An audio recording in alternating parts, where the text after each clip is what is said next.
couple days ago, me and a bunch of pro gamers and people that work in esports in Korea were invited to a movie theater where they showed us the frostgiant trailer that you guys can check out on, it's on YouTube if you just type in Stormgate. It's their new game they're going to have coming out, and I wanted to give you guys my thoughts for it.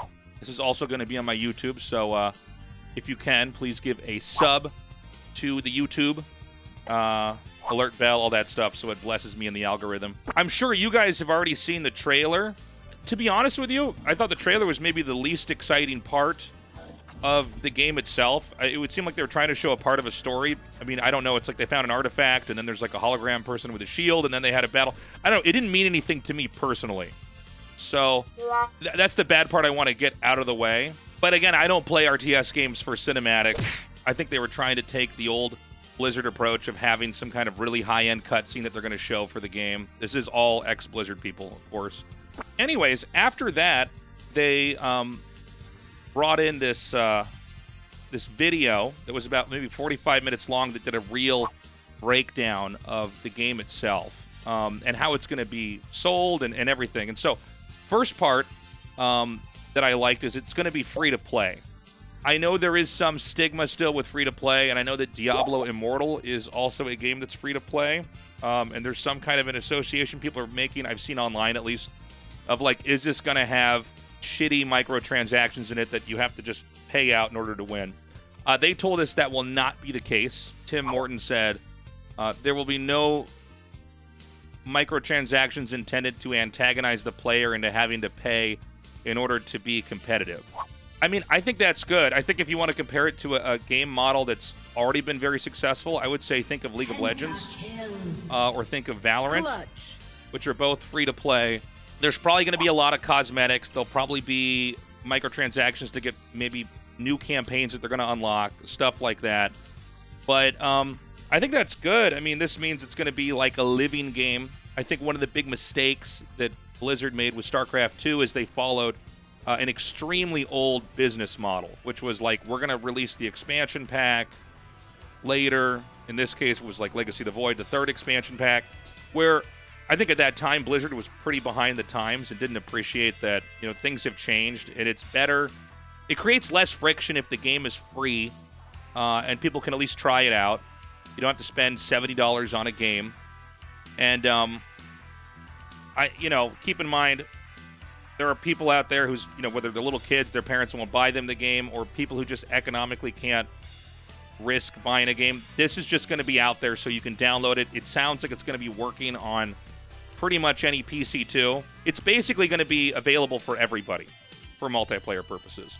Now, the only weird thing I found with this was that they said there's going to be no NFTs. Not that I want there to be NFTs, but I do think that, I know people are really dismissive about NFTs and stuff like that, but I think we don't know where the gaming and metaverses and industry stuff like that will be in 10 years. So anyways, I was kind of weirded out by that, but whatever.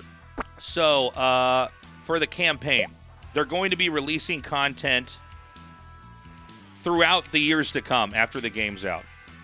So basically, if you're somebody who likes campaigns, you can always come back. And what I think is interesting about that is that apparently, the vast majority of people that ever played StarCraft 1 and 2 only went through the single player and then stopped. So this is, which I was surprised by. I'm like a multiplayer person. I literally never beat the StarCraft 2 campaign, which is an awkward thing to say to people that work at Blizzard when you've completely devoted yourself to the game. But I'm not a single player guy. I don't know if you guys are, but the campaign's going to have, I think, yearly yearly updates, so there's going to be stuff that will be coming out. I do hope they have a good story with this, because honestly, I think the StarCraft 2 story, compared to other stories in games and other stories in general, is pretty bad. I think if you look at games like Metal Gear Solid, some of the old Final Fantasies, I think there's a lot of potential for storytelling in games, so I hope they really try to make a cool story. I feel like Blizzard has always been more craft than art, to be honest. So I would just welcome, a really exciting story that really pulls people in, because I think everybody that beats the campaign, they're not really hooked on the story as much as they are trying to. It's fun to play an RTS single player for a lot of people. Brood War story was good, chat says, Whiplash says, but I mean, let's be honest, we were all children when we played that. I mean, like, for adults making a really good campaign, a really cool story. I'm just saying, I hope they do that. I think that would help the game out a lot. I hope they pour that into, pour a lot of love into that part of the game. So, there's 2 modes they're making for the game. It's going to be 3 versus 3 and 1 versus 1. The 1 versus 1, I think, is probably what people that are watching this are excited about, and that's going to be for the competitive players. That's going to be for people that, want to watch GSL, people that are fans of IEM, people that are just esports fans in general. We're going to have a 1 versus 1 mode in the game, which I'm super excited about. There is going to be this 3v3 mode. There was not a lot of details on it, so I can't speak to it too much, but it seems sort of like it's MOBA influenced, which is, I think, fine. I mean, I think one of the goals that they have, and they were pretty explicit about this, is that it's hard to get people into an RTS game because it's a laddering by yourself is a lonely experience. It's very intimidating for new players.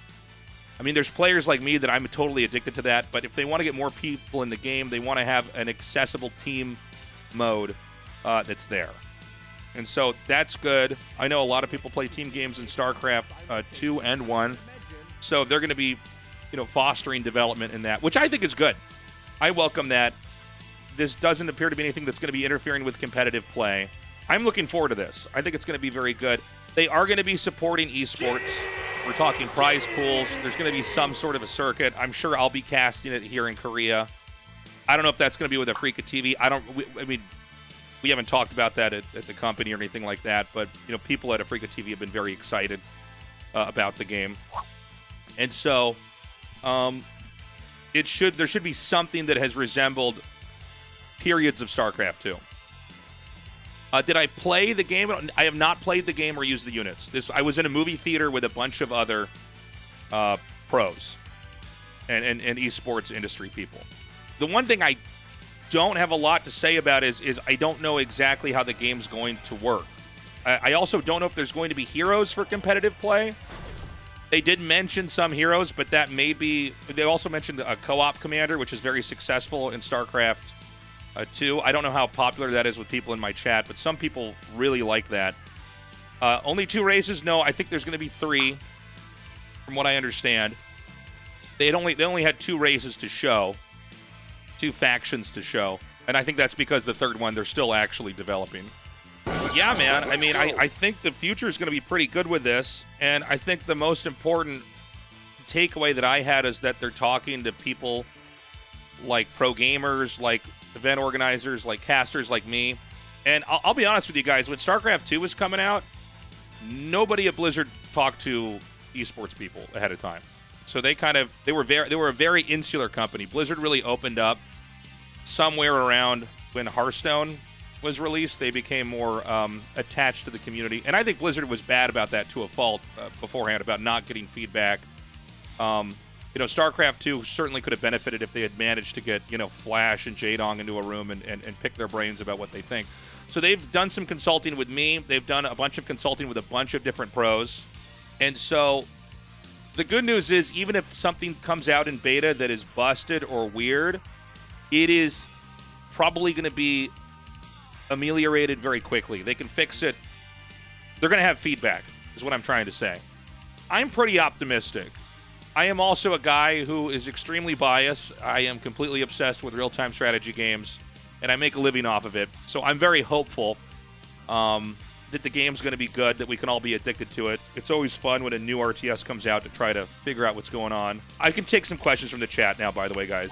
Does my mother work at Frostgiant? Yes, she does. She works in the business department. What kind of resources are in Stormgate? How many of them are there? I don't know. I don't know if they know, to be clear. I think they're still tinkering with that part. So my take on it was they were fine showing us the art of the game. I think it's going to be using the Unreal 5 engine. I don't know a whole lot about programming, but I guess the Unreal 5 engine is totally awesome. So that's good, I guess. I don't know the mechanics of resource gathering. And I'm not sure if they're completely sure about that either. So we're going to see They did mention that they liked that in Warcraft 3, there was a lot of, the word they used was asymmetry with the way that the different races gathered resources. So, like, the Wisp hooks onto the tree and saps resources that way, whereas a peasant has to cut the tree down. And so we may see resource gathering asymmetry in this game. Maybe. Are they at a point where there's a playable version of the game? I have not played it. I think that when there's a playable version, I would imagine I'd be somebody that plays it. What suggestions do I have for Frostgiant? I mean, as somebody that works in esports, I think one of the biggest suggestions you can give is, if you're going to be doing esports, try to focus on making it profitable. Most companies have basically failed at making esports profitable, or to be honest, they haven't really focused on the profit part of it. And so it's like, I would encourage them to try to figure out ways, like whether that's, there's microtransactions that support the esports part or whatever. That's usually one of the biggest issues in esports, is that most of the companies, old Blizzard, Riot Games to a lesser extent, have only focused on esports as maybe a marketing thing. Did they say anything about hero units? They mentioned something about heroes, but we don't know if that's going to be in competitive 1v1 or not. So I don't know. Maybe it'll be there, maybe it won't be. I am not anti-hero or pro-hero. I mean, obviously, coming from StarCraft, I'm more comfortable not using heroes. What if they dumb down the mechanics? So they are going to have some features that will make it easier for people to make buildings and units, but it would always be more efficient to make it the way you make it in StarCraft 1 or 2, which is to, like, let's say it's a probe, grab a probe, manually input to make the pilot and put it where you want it. But they're going to have stuff that's going to be a little bit more automated for newer players. All right, this question's funny. Peppernuts, before casting Stormgate, what is the worst thing you could eat? Probably a lot of acidic food. Am I receiving any compensation from Frostgiant? I did get this free t-shirt, so they did bribe me with that. And I have a Stormgate t-shirt I'm going to wear probably tomorrow. What did the Korean casters think about Stormgate? They were excited. I think everybody left kind of buzzing from it. Scale of armies? I'm not sure if they mentioned that or not. I don't want to speak to that because I don't want to make up something and give people the wrong impression.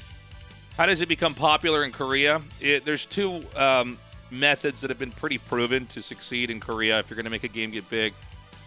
One is you put it in every PC cafe.